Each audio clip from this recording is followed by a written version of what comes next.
So, of course, this past weekend, getting 6 points moves you up to second place, 1 point behind Minnesota State, and 4 ahead of Bemidji coming into this weekend. So, we're kind of looking at to keep that second place standing.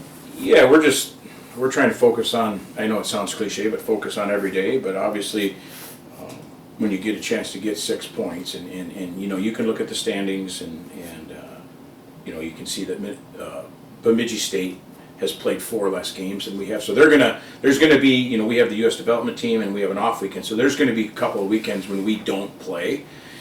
And so we won't have any opportunity to earn points. So we brought that up to our guys on Saturday. We said, hey, we did a great job Friday getting the 3 points. Now it's really important that we play well and get 3 points tonight, because we're gonna have these off weekends coming up where other teams are gonna have the opportunity to gain points. So what we're trying to do is focus on the everyday, and then when we have opportunities to play games and get points, we want to get as many points as possible. And of course, the second night, Ethan Scardina being a scratch this past week. I just wanted to update, make sure he's okay. Yeah, he tweaked his ankle a little bit there Friday, got twisted up, and I think you guys saw him hobble to the bench, and then he was able to finish that game and came in Saturday and didn't feel 100%. So he didn't play, but he was full go yesterday in practice and full go today. So we anticipate him being ready to go on Friday. Obviously, Bemidji State's goaltending has been really strong. Matthias Scholl has been really good. What's the key to trying to break through against him and keep their offense? They've been a really good defensive team and have had really good goaltenders for as long as we've been in the same league with them. Matthias was a member of the all-rookie team last year. His brother played here, so we're familiar with Matthias. He's done a really good job for them since he got on campus there in Bemidji last year. The key for us is just to put ourselves in positions where we're getting quality shots and we're having second and third efforts on plays in the offensive zone, knowing that it's difficult against them, because not only is Matthias a good goalie, but they defend really well, and they've always defended really well. They as much as anybody in college hockey, value defending, value their identity, are comfortable in being in really close games, low-scoring close games. So we're going to have to earn everything we get. So we're trying to focus on our guys just making sure we're prepared for that this week. Obviously, Alston has just been a scoring machine for you guys this year, to lead the CCHA and second in the nation in points. Just what has his play meant for the team this year? Because he's obviously playing at a pretty high level. He's done a really good job this year, and last year he got off to a really good start, and I think even out of his own mouth he said he hit a little bit of a quiet spot there the second half, which isn't abnormal for freshmen, especially when you think about Austin's group of freshmen across college hockey. The year before was the COVID year, and they really didn't, depending on where you played junior hockey and what league you were in, you may have stopped and started, you may have not played at all, or you may have had a full season. Well, Austin didn't play at all. So last year was a long year.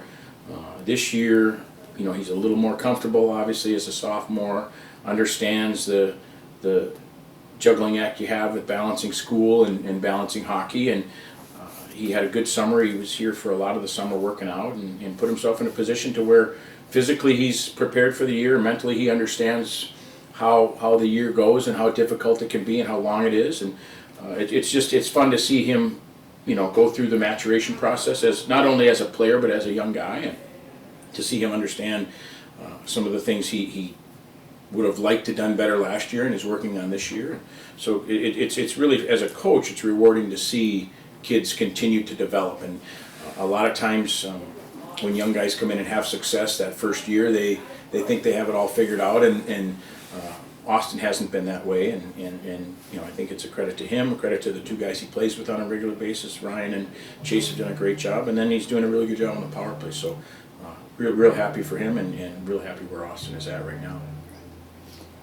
We saw split net time between both Evola and Stover this past weekend. Of course, you said due to Stover's illness, but is this a possibility that for the rest of the season we might see something like this?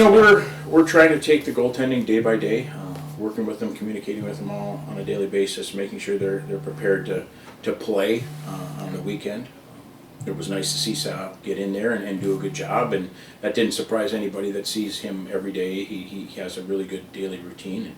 So we're just going to take it day by day, and hopefully we have two healthy options to go every weekend, which is a nice position for us to be in.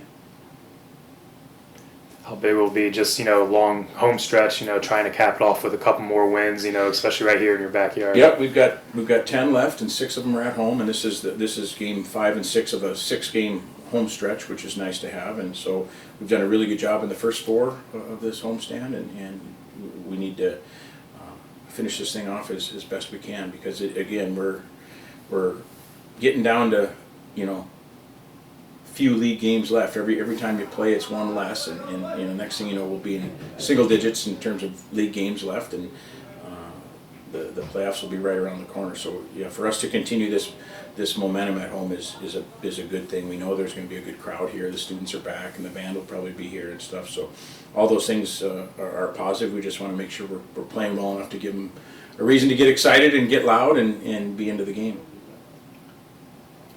Anything on Zoom? Hey, Coach.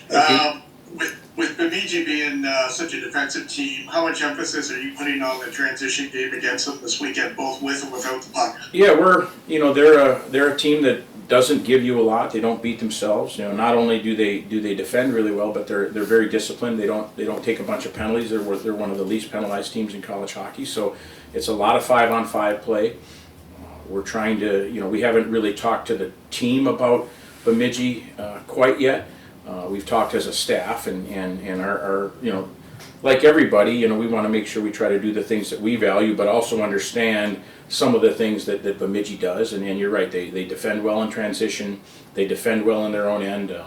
They don't put themselves in situations where they don't give up a bunch of odd man situations. They don't turn a bunch of pucks over. So you're going to have to really work and know that you're going to be in, chances are both these games are going to be close, and you've got to, I think as much as what Bemidji does, it's also they're very comfortable in those really close, low-scoring games, and some teams are not. They're good with tight games, and their team seems to thrive in those situations, and sometimes that's uncomfortable for teams, and we have to make sure we're comfortable being in close games, and we've talked about that, not only in the RPI series but in the Lake series. Would you like to win every game, 5-1, 5-2, and all that? Yeah, that's great. But the reality is in order to finish where we'd like to finish in the league or have a nice run in the playoffs, you're going to play some tight games, and you've got to be able to make plays and perform in those tight games. So we're trying to focus on understanding that we know this weekend is not going to be easy, and we have to be prepared for that.